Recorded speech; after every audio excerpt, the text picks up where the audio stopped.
Assalamualaikum and a very good evening to Madam Adilahani. So my name is Hazirah, Azyan, and I'll be explaining about stroke, or also known as cerebrovascular disease. So stroke is a sudden interruption of the blood in the brain that causing the part of the brain to shut down. This occurs because of the blood flow in the brain stop due to the blockage of a clot, and then it can cause physical, cognitive, and social, and also emotional impairments for a person. According to WHO in 2022, they stated that Malaysia has been ranked in 92nd place in the world related to stroke, and total death due to stroke in Malaysia is 21,592.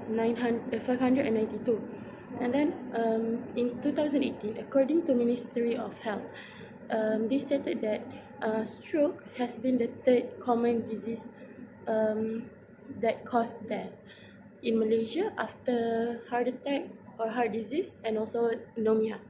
And then the third point is the chance of a person under 60 years old to have stroke is 40%, which they believe the percentage will increase by years. According to WHO, there are two main types of stroke, which are ischemic stroke, which caused by the blockage of an artery or vein. There is two other stroke in the ischemic stroke, which is the thrombotic stroke and also the embolic stroke. So these two type of ischemic stroke that we will focus for today. So the next main type is hemorrhagic stroke, which caused by bleeding, and there are two types under hemorrhagic stroke, which are the aneurysm stroke and also the arteriovenous malformation. So I'll be explaining briefly about the ischemic stroke. So basically, ischemic stroke has another two type of stroke under it, which is the thrombotic stroke and the embolic stroke. I'll briefly explain, and I'll pass to Ain Batrisya to actually discuss this in detail. So thrombotic stroke is caused by a blood clot that develop in vessel in the brain, and to differentiate it between the thrombotic and the embolic stroke caused by the blood clot or plaque that usually develop elsewhere in the body, but then it travel to the blood vessel in the brain through bloodstream. So this plaque usually come from the heart, or also well known as the cholesterol. So the fatty plaque breaks and flows in the bloodstream, and it's stuck in the blood vessel in the brain that can cause embolic stroke to a person. Let's discuss about the symptom of stroke. So in order for us to easily remember about the symptom of stroke, we could remember it as BFAST. So BFAST is B for balance, E for eyes, F for face, A for arm, S for speech, and T is for time. So balance. So when a person lost of balance, they feel headache or dizziness. So this is what we call balance, when it affects our daily life. And then the second symptom is eye, the vision become blurred. And then face, when the one side of your face is like dropping, as we can see in the slide. So arm and legs, they became weakened, or we suddenly became paralyzed. And then speech, the disabilities of speech. So as the warning sign is there come the T, which is time. Now it's time to call the ambulance and to seek for help, because as mentioned that time loss is a brain loss. So it is very important for us to actually detect the early sign of stroke and bring the patient to the doctor. So there are a few effects of stroke, which it depends on the place the blood clot happen itself. So a few effects of stroke, and it depends on the place that the clot happened. So we have cerebellum, and brainstem. So cerebrum, the there's two hemispheres. As we all know, there is two hemispheres of our brain. So the most common effect, even if it's affect the right hemisphere or the left hemisphere, is person will have memory problems and also behavior changes. And then specifically for the right hemisphere, the left side of the body will weaken or paralyze, and then the visual problems, and even the patient will have depth perception problem, and also the inability to understand maps and find objects around them. And then for the left hemisphere, it will affect the right side of the body, which the right side of the body will be weakened or either paralyzed. And as the left side of the brain affected, it will cause the patient to have speech and language problems, and also they will develop the inability to read, write, and learn new things. Plus, they also will develop the problem or inability to do maths or organizing, reasoning, and also analyzing. So, what if the blood clot happens in cerebellum? So, if the blood clots happen to develop in cerebellum, they will have a problem with their coordination and also their balance. And as we could see from the previous slide, which I mentioned, that balance is one of the early sign of stroke. So they will have problem in balance, dizziness, they will feel headache, and then they feel nausea, and they keep vomiting, because as we all know, cerebellum also control our body balance. And then brainstem. So brainstem control involuntary action in ourselves, which includes breathing. So the effect of stroke could also affect the breathing and heart function, and the problem or the inability for their body to control the temperature, and then they became weakened and paralyzed, and then they will have problem. Somehow they will develop a problem to chew or swallow or even speak, and then they will develop other problems that relate to vision, or even they can become coma. Worse come to word, the patient can become deaf. So that's all from me. Thank you. Assalamualaikum and hi everyone, I'm Ain and I'll be presenting about the causes of stroke. Okay, just like what Hazirah mentioned just now, there are two types of mini stroke and both of them affect the brain in different ways. The first one is ischemic stroke. Ischemic stroke is caused by a plaque or occurs when blood vessels are blocked and blocks the blood flow to the brain. This then causes the brain cells and tissues to die within few minutes just from the lack of oxygen supply. Ischemic stroke is also known as the most common stroke cases occurring among people who have been diagnosed with this disease, and there are two types of this stroke, which are thrombotic and embolic. Okay, now let's move on to the thrombotic stroke. Okay, this stroke is caused by blood clots, or also known as thrombus, that develops in arteries supplying blood to the brain. So how does it occur specifically? When plaque builds up on the inner walls of the arteries, it leads to atherosclerosis, which means that thickening or hardening of arteries.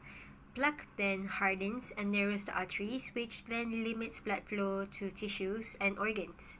It can build up in any artery in the body, especially arteries in the brain and the neck part. Okay, so when plaque builds up in the carotid arteries in the neck, carotid artery disease will occur. Other than that, plaque in an artery can also break open. This condition will causes the blood platelets stick to the site of the plaque injury and clump together to form blood clots. So that's how thrombotic stroke occurs. Okay, moving on to the next one is embolic stroke. Embolic stroke is caused by blood clots that form elsewhere in the body, or also known as embolus, and travels to the brain.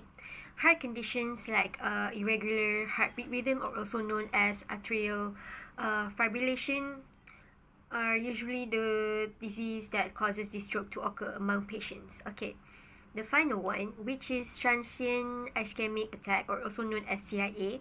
It is caused by a blockage in the brain similar to ischemic stroke, but the blockage breaks up even before damage can occur to your brain. Typically, it lasts an hour or so, but it can come and go. And it is also known as a mini stroke.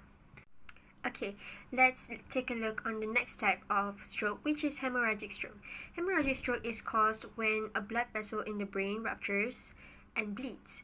When an artery bleeds into the brain, brain cells and tissues do not get oxygen. Therefore, pressure builds up in surrounding tissues, and this causes the brain to swell, which then leads to further brain damage. Okay, when compared to ischemic stroke, hemorrhagic stroke is among the less common strokes that occur among patients who have been diagnosed with this critical disease, and it can be classified into two categories, which are intracerebral and subarachnoid. Okay, let's take a look on the first type, which is intracerebral. It occurs when an artery inside the brain bleeds and bursts, and it is usually caused by hypertension, or also known as high blood pressure. The bleeding occurs suddenly and rapidly, and there are no warning signs usually, and the bleeding can be severe enough that may lead to coma or death. Okay, the next one is subarachnoid hemorrhage. It is the bleeding on the surface of the brain. As we all know, the brain consists of 3 layers, and the bleeding occurs between the layer closest to the brain and the second layer. This is mostly due to an aneurysm and also AVM. What is aneurysm? Aneurysm is a weak or thin spot in the wall of an artery that balloons out. When it gets bigger, it gets weaker, and it can burst. If the aneurysm bursts, it leaks blood into the brain. The weak spots that cause aneurysms are usually present at birth and develop over a number of years, and usually it doesn't cause detectable problems until they break. Bursts of aneurysm are caused by high blood pressure and also can be caused by trauma, which is a sudden injury in the head.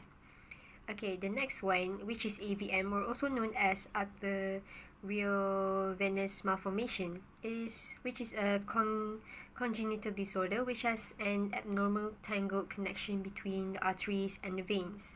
The cause of it is still unknown, but sometimes it is caused by genetic or part of certain syndromes.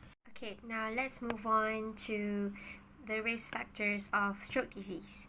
Okay, so the first factor, which is lifestyle factor. Okay, people who are overweight or obese, physically inactive, binge drinking, and consuming drugs such as cocaine and methamphetamine are those who are at higher risk of getting this disease. Okay, the next one, medical factors. People who have high blood pressure, who likes to smoke, high cholesterol, diabetes, and have cardiovascular diseases such as heart failure, heart defects, heart infection, or even irregular heartbeat rhythms or atrial fibrillation, and also family history of stroke also have higher possibilities of getting this disease. Okay, the final one. The people who ages 55 years old and above are at higher risk of getting stroke compared to children. And for sex, men have higher risk than women of getting stroke. Then finally, for race or ethnicity, African American people and Hispanics people are those of higher risk of getting stroke. Now I'll pass it to the next person. Okay, and now I'm going to explain on the treatment of the three type of stroke, which is the ischemic stroke, TIA, transient ischemic attack, also known as the mini stroke, and also the hemorrhagic stroke. Before that, if someone, if you think that having stroke, first thing first you have to do is call for the emergency service number, which is 999. This is because there's a saying that time loss is brain loss, which means every second and every minute is counted. So the faster you bring the patient to the hospital will be the better. So for the ischemic stroke and TIA, which is the mini stroke, both type of this stroke will undergo the same treatment and technique. So the first treatment is the clot breaking drug, which is the doctor will be giving thrombotic drug injection, to be specifically known as TPA, which is the tissue plasminogen activator. This injection will help in dissolving the blood clot easily. It's a very effective way to dissolve or to break down the blood clot that happen in the blood vessel. Secondly is the mechanical thrombectomy. This is a surgery method where the doctor will insert the catheter, also known as the flexible tube, into the blood vessel, and after entering the catheter, the doctor will insert a device. I don't know what device is that precisely, but then the doctor will insert the device to pull out the blood clot. This treatment, which is the mechanical thrombectomy, it's a successful surgery, can be said that way, because if the stroke patient were able to come to the hospital within 6 to 24 hours, the rate of success is higher. Moving on to the third treatment, which is the stent. Stent is a tiny tube, and it's a surgery method as well. It is used by the doctor in a procedure to inflate the narrow artery, which means that this stent is act as a support to the narrow blood vessel. And the last method is surgery. Surgery method is a rare option. Once the three method is not work, then only the doctor will be suggesting for the surgery. So the surgery may be done with the catheter, the flexible tube, or the doctor might cut open the blood vessel in order to take out the blood clot. Moving on to the hemorrhage stroke. There are two causes of hemorrhage stroke. One is the aneurysm, and another one stroke is the arteriovenous malformation, AVM.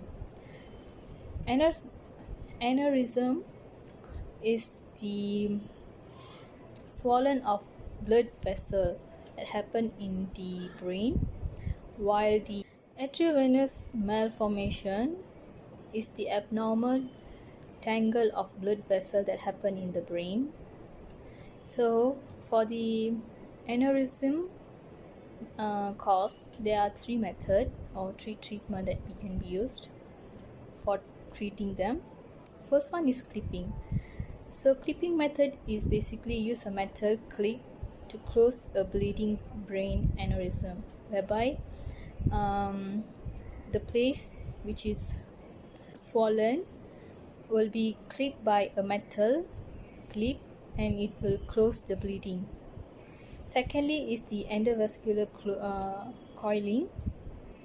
For this method, the doctor will use a catheter, which is the flexible tube, to fill the swollen part, the swollen blood vessel, with a platinum wire coil. So this method also help in preventing the blood flow out of the blood vessel. And the third one is the stent. Stent is the tiny tube, stent assisting coil, which is to use the catheter to place a coil in the swollen part of the blood vessel. So basically this three method is used to prevent that swollen part from rupturing or from bursting. And for the arteriovenous malformation, there are three treatment as well, which is the open surgery. Doctor will be removing the abnormal arteries and vein by cutting open the skull of the brain, and they will be redirect the blood vessel to move the blood flow correctly. The second one is the embolization, which is they will use the minimal catheter to insert a type of glue to seal the ruptured part of the blood vessel. And the last one is the gamma knife radiosurgery, which is they will use radiation to shrinkage the blood vessel so that the blood will be flow in the blood vessel and it doesn't come into the brain. So now I'm going to explain on the CPG 2020. CPG stands for Clinical Practice Guideline. It's a book is dedicated to stroke, and from that book we have learned that in Malaysia, stroke is the third most leading cause of mortality. And the common risk factor that cause stroke is the hypertension, and followed by the diabetic mellitus. And the fact that hemorrhage stroke has the highly death rate compared to the ischemic stroke, which this is because that hemorrhagic stroke, the blood vessel will be rupture or break, and it will make the brain full of blood pool, compared to the ischemic stroke, which is ischemic stroke is the blood vessel is stopped by the blood clot, so the chances of hemorrhage stroke in living is lower compared to the ischemic stroke. And stroke is a preventable disease, but it is advertic with a common vascular risk factor, which is there are two things. One is the non-modifiable and one is modifiable. Non-modifiable, there are four categories, which is the age, gender, ethnicity, and family history of stroke. This non-modifiable is something cannot be changed because it's inherited from generation to generation, while modifiable is something that hypertension, smoking, diabetic, coronary artery disease, obesity, this is something that we can control our lifestyle.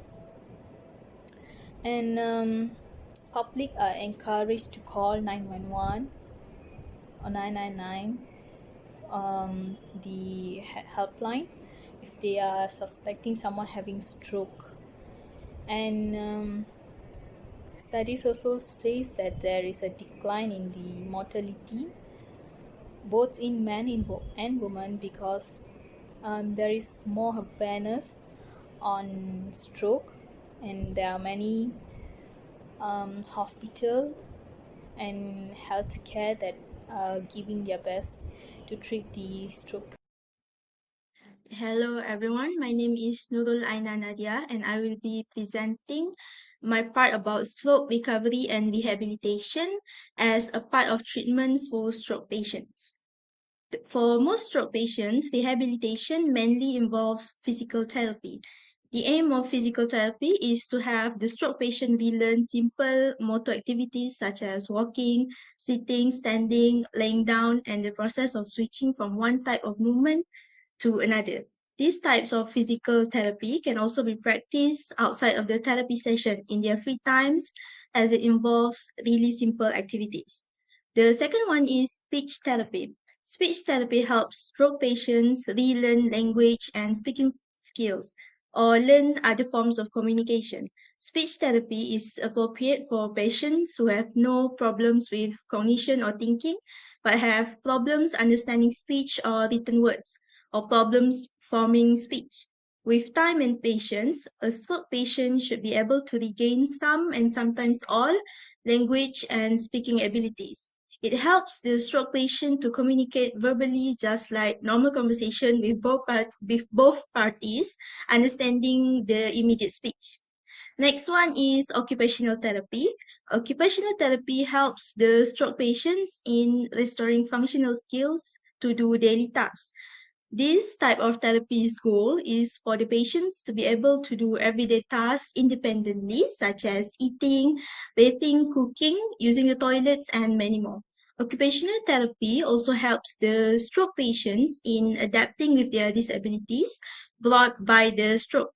It will help them to navigate through daily activities with their new way of movement and coordination. We move on to the next one, which is cognitive therapy.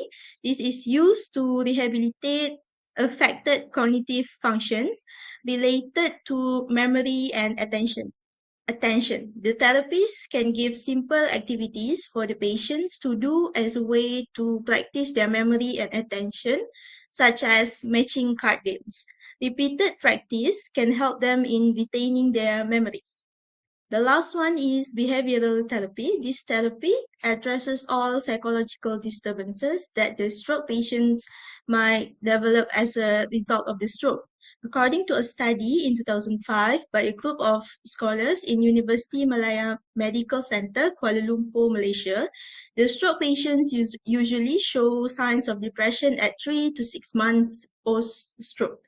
Behavioral therapy will help the patients in sorting out their emotions and teaching them healthy ways on how to cope with their disabilities.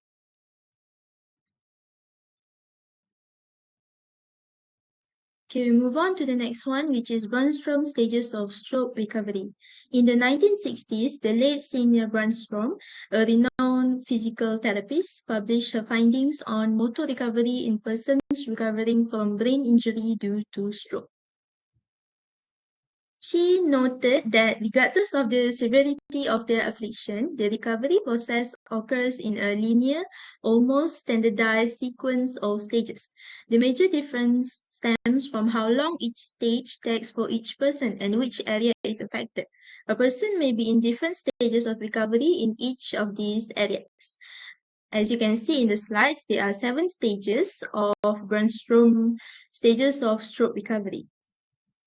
The first stage occurs immediately after a stroke. During this stage, the muscle will feel weak, limp, and floppy, so the muscles are unable to move.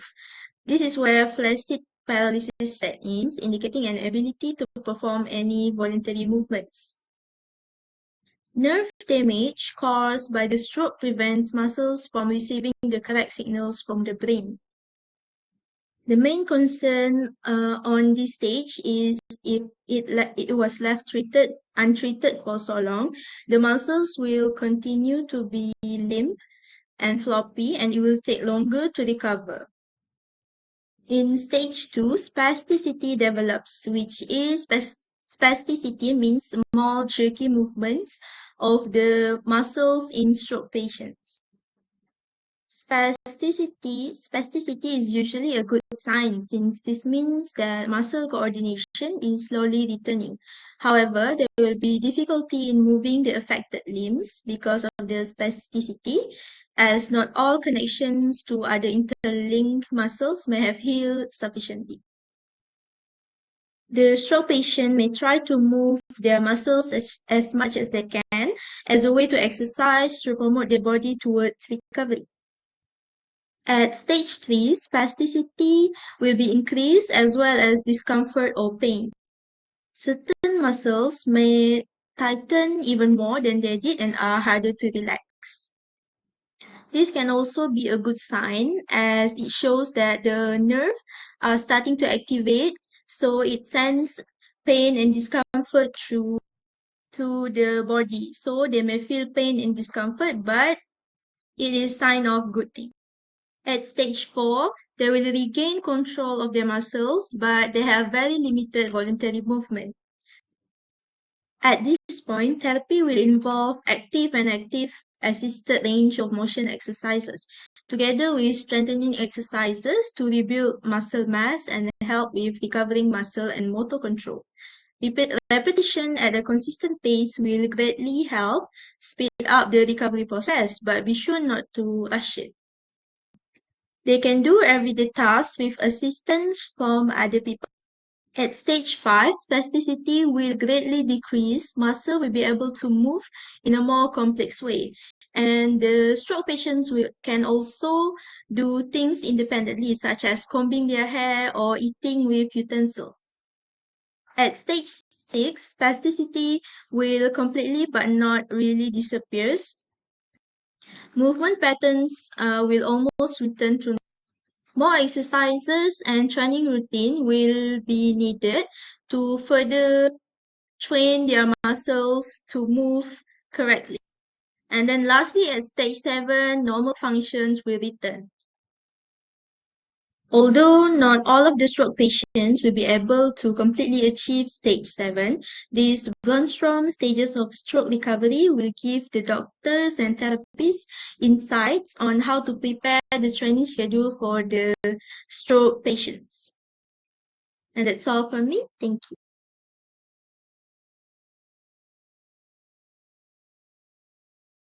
Help us to live a better life. So, stroke can be prevented by these few initiatives. Firstly, do stop smoking in order to protect your health, especially your respiratory system, because once you started to smoke, it damages each and every tissue, cells, and I can say every systems in your body due to the contents of the cigarette. Next, consume a healthy diet and cut alcohol intake in order to stay healthy. Avoid consuming too much oily food or too much sugar intake so that your body is not overworked to perform a task. Always have the energy to do it. After that, regular exercises at least twice or 3 times a week in order to stay fit and prevent getting other diseases such as heart attack and diabetes, which is also as critical as stroke. Finally, do control your blood pressure, cholesterol, and diabetes level so that it doesn't exceed it to a much higher or stress level other than to protect your health. Consume low calorie food to control your cholesterol and diabetes level, and finally, don't stress out yourself too much. That's all from our group. Thank you.